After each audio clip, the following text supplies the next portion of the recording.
Hello and welcome to Astro Hi-Fi. My name is Gabby Turner, and in this video I'm going to be discussing the upcoming full moon in Capricorn that's going to be taking place on the 3rd of July 2023, so the day before the 4th of July. For those of you listening who are in the United States, which is probably most of you, the energy of this, of course, will kind of align with our own Independence Day. So I haven't done a moon chart in a while, but I felt compelled to, and I wrote out some pretty substantial notes. So I don't normally do this. I am putting the chart up here for you, which I may refer back to so that you can view it visually as I'm talking about it. Or you can just come back to this timestamp on your own whenever you want to look at the chart.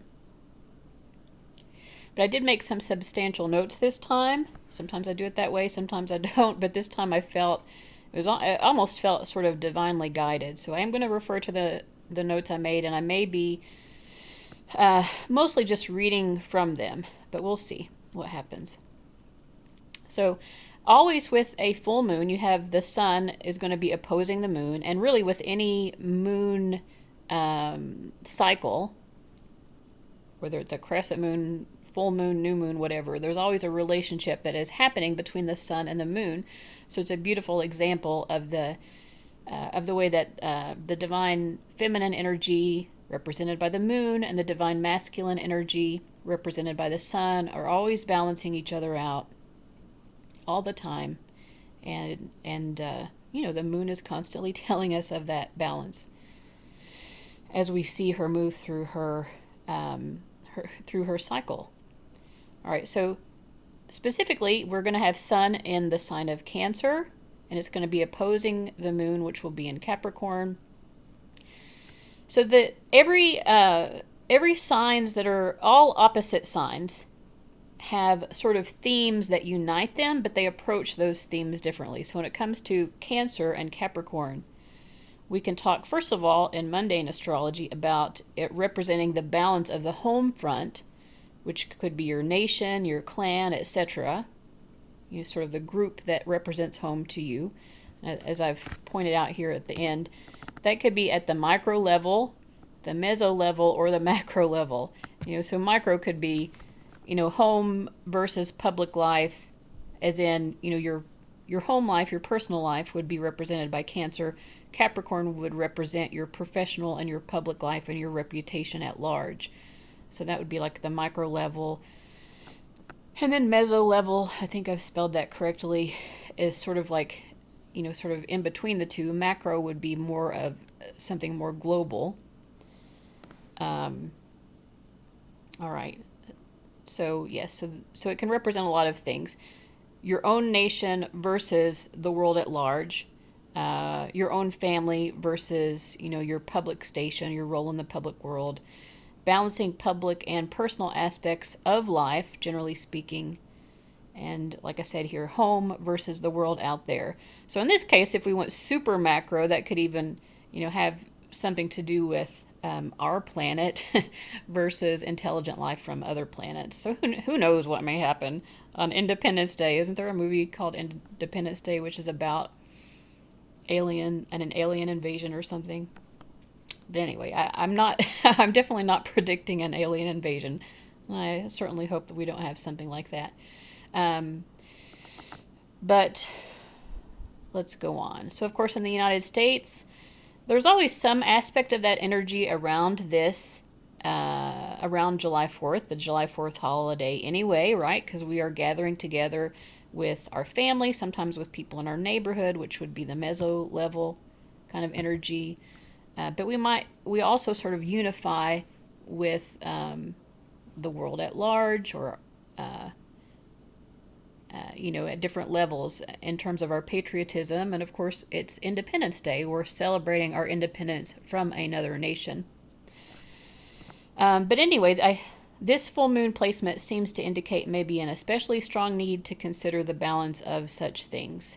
Of course, there's always going to be a full moon in Capricorn around the time of July 4th, because the sun is always going to be in Cancer. So when when there's a full moon formed with the sun in Cancer, it's always going to be a full moon in Capricorn. But in any case, so I do want to talk about the fact, let's refer back to the chart, that the full moon, both the sun and the moon here, are forming favorable aspects to Saturn. So there's a sextile here from the moon to Saturn, and Saturn is forming a trine to the sun. Likewise, the sun is sextiling Jupiter, and Jupiter is trining the moon. And then also, in addition to that, Saturn and Jupiter are making a favorable aspect to each other because they're also sextiling each other. So Saturn and Jupiter are really wanting to work together as this full moon takes place, and they're wanting to support the energies of the full moon. So let's get into more of what that means. Favorable aspects to Saturn in Pisces and Jupiter in Taurus, which are also in sextile to each other, so they're getting along very nicely, as I just said. In addition, Saturn is also received by Jupiter, as it is in one of Jupiter's home signs, Pisces. So this means that Jupiter is even further extending itself and being very welcoming and hospitable towards Saturn. So they're really having a very good relationship with each other during this full moon. When Saturn and Jupiter play well together, there's a nice balance of conservatism, represented by Saturn, and liberalism, represented by Jupiter. Saturn likes to restrict, to be responsible and also to hold others responsible, to be a wise steward and a wise manager. Jupiter also engages in wisdom, but in a more overflowing Santa Claus type way. You know that we always hear that Santa will leave you coal if you've been bad, but I still haven't heard of it happening yet. So this is the nature of Jupiter. He'll throw out blessings and indulgences even if you haven't quite earned them. Saturn, however, will always require you to work and strive, but in a lot of ways you could say that he gives more substantial benefits than Jupiter in the end, because Saturn can actually resolve your karma, your very karma itself, or even give you karmic rewards. If you've really put in a considerable amount of effort and taken on a lot of heavy burdens in life, you can actually build up karma for yourself that can even pay out even in other lifetimes. Jupiter rewards you up front without much required. Saturn says the rewards will be substantial and even redeeming if you put in the responsibility I am requiring of you. So these planets working together tend to balance each other out because they have very different energies and approaches, but they also can work together. And so here we see them doing that. So life feels blessed, but there is also the satisfaction of a job well done. It is optimism balanced with solid planning. It is indulgence or celebration, we could say, balanced with hard work and responsibility and determination. So most of the good things in life we really do have to work for, and there are really good things that come when Saturn and Jupiter work together. Saturn in the sign of Pisces is quite visionary also, and wants to utilize its natural abilities to engage in long-range planning, long-term planning and strategizing, to help build a world that only the prophetic Pisces can imagine, because Pisces is the sign that has the capacity to see that which is not known otherwise, that which is not currently concrete, and Saturn has a concretizing ability. So Saturn can make things real that aren't real yet, which we can see throughout history. This has been something we've always done. We imagine what is no longer possible. I mean, I remember growing up in the 80s and hearing that someday we're not going to have, instead of paper money, you'll carry around a little card. And even though credit cards existed at the time, I still couldn't understand the concept that your money would actually be on a little piece of plastic. Or I remember hearing when I was a kid, like, someday when you talk to people on the phone, you'll actually be able to see each other. And I was like, no, this sounds preposterous. How can it be? But we can't achieve anything like that. And of course, both of these things are very true. And I was just very silly, I guess.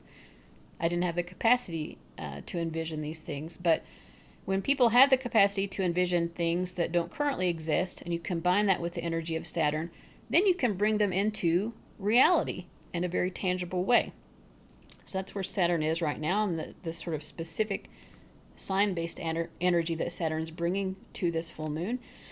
And Jupiter is in Taurus. So Jupiter, when it's in Taurus, wants to really indulge in all of the senses, to forget about troubles, because Taurus likes to be peaceful and passive and, just enjoy life and focus on what's good, like really dig into it, like, enjoy it to the maximum. So together, the good times of the moment seem to encourage hopeful, futuristic mindsets and the ability to not only envision them, but to carry them through to fruition. So there is a sort of hopefulness that I get with the Saturn-Jupiter energy. And to sum up this section, I think this full moon brings a real momentum towards better times ahead, which is really nice. It's a nice energy. If you are looking at the chart and you see it, especially, well, if anything here that I've mentioned is making a strong aspect in your own chart.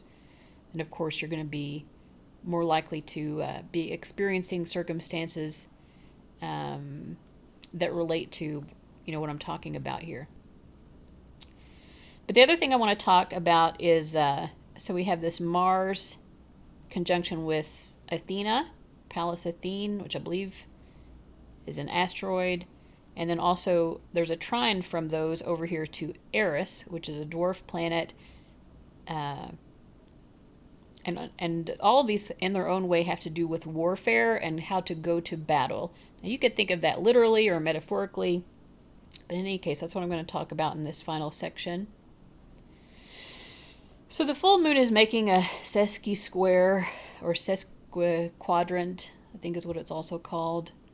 Yeah, sesquiquadrant aspect to the moon itself. You can see represented by this yellow line. And then, like I've already said, Mars and Pallas are then trining Eris. So bringing them all into the energy of this full moon. All right. So these placements seem to speak to war itself. Although, like I said, you can also apply this in a more symbolic way to any, challenges that you're trying to overcome in your life. For example, maybe you have someone who is an opponent in some way, as in you could be applying for a job, or maybe you have a competition coming up, or you just have a particular life circumstance that is presenting as a challenge, and you could think of that challenge as the enemy that is to be overcome. But in any case, so Mars represents the impulse, drive, and courage to fight. So on its own, though, Mars is not a great strategist. Mars more so represents military might, bravery, and the ability to wage damage on an opponent. Mars, of course, is the god of war.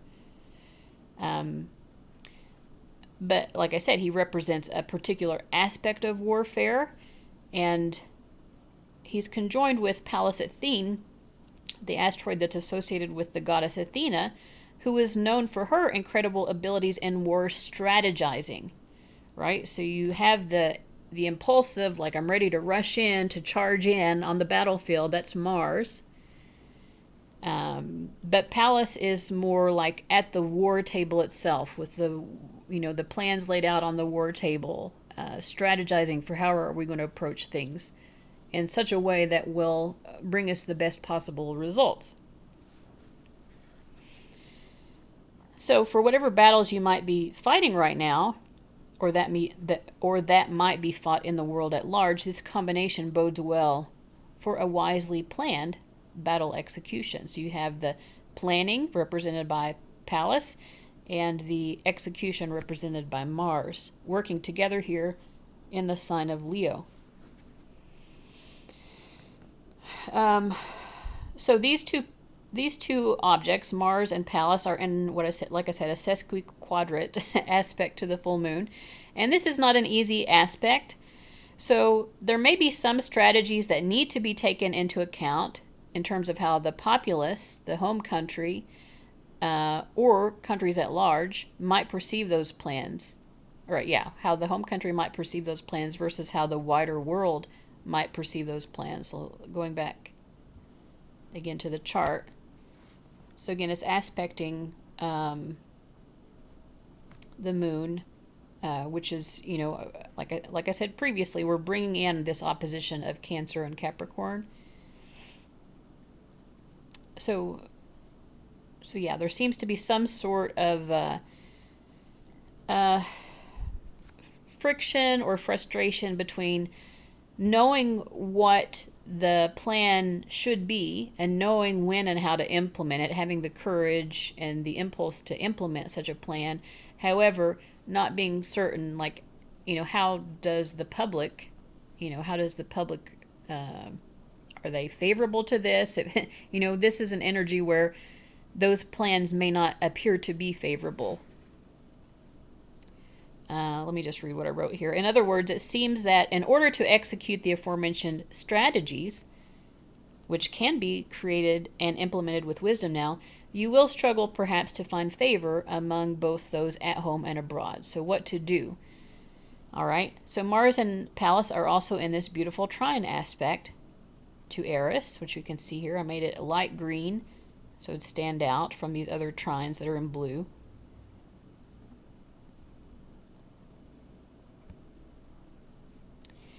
Eris is the goddess whose actions led to the Trojan War. She didn't start the war, but she's